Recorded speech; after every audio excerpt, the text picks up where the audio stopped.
Hello friends, नमस्कार दोस्तों आज की इस वीडियो में हम बात करेंगे कि spherical roller bearing, cylindrical roller bearing और बॉल बेयरिंग का क्लियरेंस कैसे लिया जाता है। हम लोग असेंबली करने से पहले या फिर असेंबली करने के बाद बेयरिंग का क्लियरेंस कैसे लेते हैं, कैसे चेक करते हैं कि बेयरिंग क्लियरेंस है या नहीं है, हमारा बेयरिंग प्रॉपर काम करेगा या नहीं करेगा।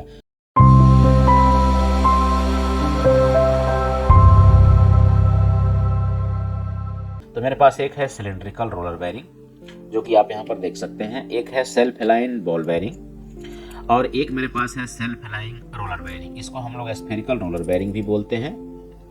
तो ये सभी बेयरिंगों का नंबर अलग अलग है। इसका नंबर आप देखेंगे तो इस बेयरिंग का नंबर है 21307 और इस बेयरिंग का नंबर है 1307 और इस बेयरिंग का नंबर है, यहाँ पर आप देख सकते हैं, 9A5244। तो इन सभी बेयरिंग नंबर अलग अलग हो जाते हैं। तो अभी हम लोग इसका क्लियरेंस लेके चेक करेंगे कि इसका और इसका कितना क्लियरेंस है। ये ओल्ड बेयरिंग है, लेकिन न्यू बेयरिंग का ओल्ड बेयरिंग का लगभग सेम होता है, क्योंकि अगर बेयरिंग का क्लियरेंस ज़्यादा हो गया तो बेयरिंग का प्रॉब्लम है, उसको हम लोग चेंज करेंगे। लेकिन अगर नॉर्मल क्लियरेंस है और इसमें कोई भी डेंट नहीं आया, स्क्रैच नहीं आया इसके इनर आउटर रेस में, तो बेयरिंग सही है, बेयरिंग को यूज कर सकते हैं। तो तीनों का हम लोग क्लियरेंस लेंगे। इसका क्लियरेंस लेने के लिए हम लोग नॉर्मली फिलर गेज का इस्तेमाल करते हैं। फिलर गेज में सबसे नॉमिनल साइज आप देख लेंगे कि सबसे मिनिमम साइज आपके पास कौन सा है। मेरे पास यहाँ पर 0.038 है, 0.03 का भी आता है, 0.028 का भी आता है फिलर गेज, लेकिन मेरे पास यहाँ पर 0.038 का मिनिमम फिलर गेज है। इससे हम चेक करेंगे। और उससे भी कम अगर फिलर गेज का इस्तेमाल करना है तो हम सिम का इस्तेमाल करेंगे। इस सिम को हम लोग एक आउटसाइड माइक्रोमीटर से चेक कर लेंगे इसका एग्जैक्ट साइज क्या है, तो हम लोगों को क्लियरेंस बराबर मिल जाएगा। सबसे पहले आप अपने माइक्रोमीटर को चेक कर लेंगे, माइक्रोमीटर में कोई भी एरर तो नहीं है। तो यहाँ पर आप देख सकते हैं माइक्रोमीटर में कोई भी एरर यहाँ पर नहीं है, बिल्कुल जीरो है। इससे हम लोग चेक कर लेंगे कि हमारे सिम का एग्जैक्ट साइज क्या है, और क्लियरेंस लेंगे तो इस साइज, सिम साइज से हमें पता चल जाएगा कि हमारे वायरिंग का क्लियरेंस कितना है। तो यहाँ पर आप देख सकते हैं, यहाँ पर 0.03 का ये सिम है, उससे भी थोड़ा कम है। तो हम लोगों के पास उस साइज का माइक्रोमीटर नहीं है, लेकिन हम लोग आइडिया एक लगा सकते हैं, 0.028 तक का ये सिम है। जैसा कि हम लोग इसको भी चेक कर सकते हैं, जो भी मैंने आपको सिम दिखाया, जो मैंने अभी आपको फिलर गेज दिखाया, इसको भी मैं साइज चेक कर लूंगा आउटसाइड माइक्रोमीटर से। तो आप यहाँ पर देख सकते हैं 0.038 तक का इसका साइज है, और इस पर लिखा हुआ भी है यहाँ पर कि ये 0.038 mm का फिलर गेज है, मिनिमम साइज। अब हम चेक करेंगे क्लियरेंस। तो सबसे पहले हम ले लेंगे अपना सिलेंड्रिकल रोलर बेयरिंग।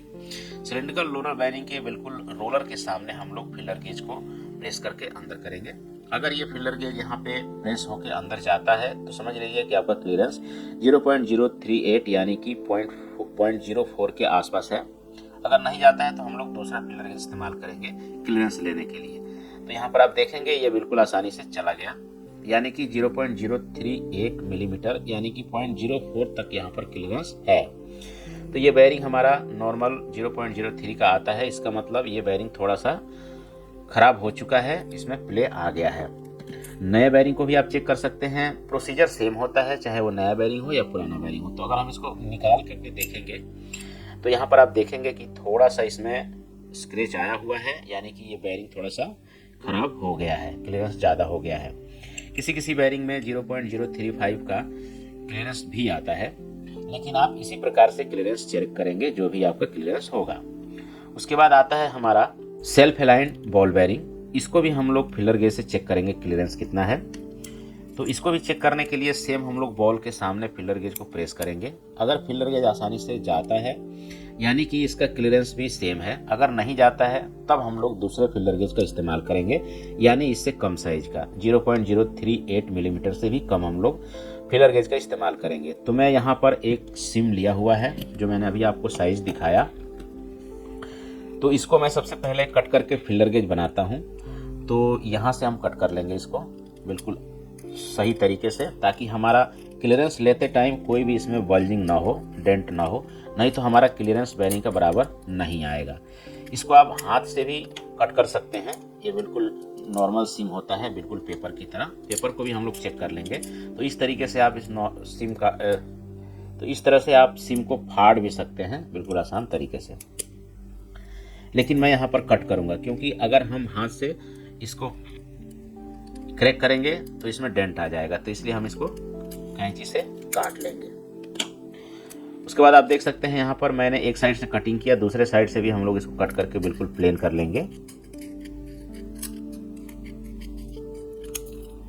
और यहाँ पर आगे थोड़ा सा हम रेडियस दे देंगे ताकि हम कहीं भी अगर प्रेस करके फिलर गेज का इस्तेमाल कर रहे हैं या फिर सिम को क्लियरेंस लेने के लिए इस्तेमाल कर रहे हैं तो हमारा आसानी से जहाँ भी इस्तेमाल करेंगे वहाँ पर आसानी से प्रेस होना चाहिए और अंदर की तरफ जाना चाहिए। तो ये हमने आगे रेडियस कर दिया।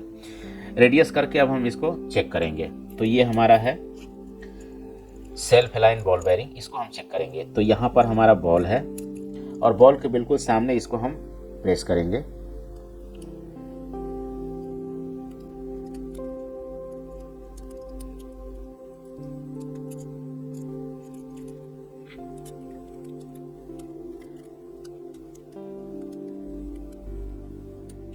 तो यहाँ पर आप देख सकते हैं यहाँ पर 0.028 का सिम इसमें नहीं जा रहा है, यानी फिलर गेज नहीं जा रहा है। इसका मतलब इसका क्लियरेंस उससे भी कम है। ये बेयरिंग बिल्कुल सही है, बेयरिंग में कोई भी स्क्रैच नहीं आया, बेयरिंग में बिल्कुल प्लेन नहीं हुआ है और इसके बॉल भी सारे सही हैं, बॉल खराब नहीं हुआ है। इसका मतलब ये बेयरिंग बिल्कुल सही है। आप यहाँ पर भी देख सकते हैं, यहाँ पर कोई भी इसमें डेंट नहीं आया है, स्क्रैच नहीं आया है। तो ये बेयरिंग हमारा बिल्कुल सही है और इसका क्लियरेंस भी बिल्कुल 0.02 मिलीमीटर है। क्योंकि हमारा अगर क्लियरेंस इसका 0.03 के ऊपर होता तो हमारा 0.03 का सिम इसमें जाता था, लेकिन ये सिम नहीं जा रहा है। इसका मतलब क्लियरेंस इसका बिल्कुल सही है और क्लियरेंस इसका कम है। उसके बाद हम देख लेते हैं सेल्फ अलाइन रोलर बेयरिंग को, यानी कि स्फेरिकल रोलर बेयरिंग को। स्फेरिकल रोलर बेयरिंग को आप क्लियरेंस लेंगे तो इसका भी प्रोसीजर सेम ही होता है। जैसे आप अभी हमने बेयरिंग का लिया, उस बेयरिंग का भी और इसका बेयरिंग का भी सेम ही हमारा क्लियरेंस लेने का प्रोसेस होता है। तो यहाँ पर आप देख सकते हैं एक बॉल बाहर की तरफ आ गया है, इसको हम लोग पहले अंदर कर लेंगे। ये बहुत ही आसानी से रिमूव हो जाता है बेयरिंग और ये सही भी हो जाता है, लेकिन यहाँ पर यूज करते हैं उतना यहाँ पर मिस अलाइन नहीं होता है जितना हमारा बॉल बाहर आ सके। तो हम कहीं भी यूज करेंगे तो ये ज़्यादा से ज़्यादा 0.5 तक मिस अलाइंड होता है और ये अपने आप एडजस्ट कर लेता है मिस अलाइंड को। अब हम इसका देखेंगे क्लियरेंस। तो सबसे पहले हम चेक करेंगे 0.03 सिम को लगा करके कि हमारा इसका क्लियरेंस है कि नहीं उतना। तो आप यहाँ पर देख सकते हैं ये बिल्कुल आसानी से चला गया, यानी कि इसका भी क्लियरेंस हमारा जो है 0.03 है।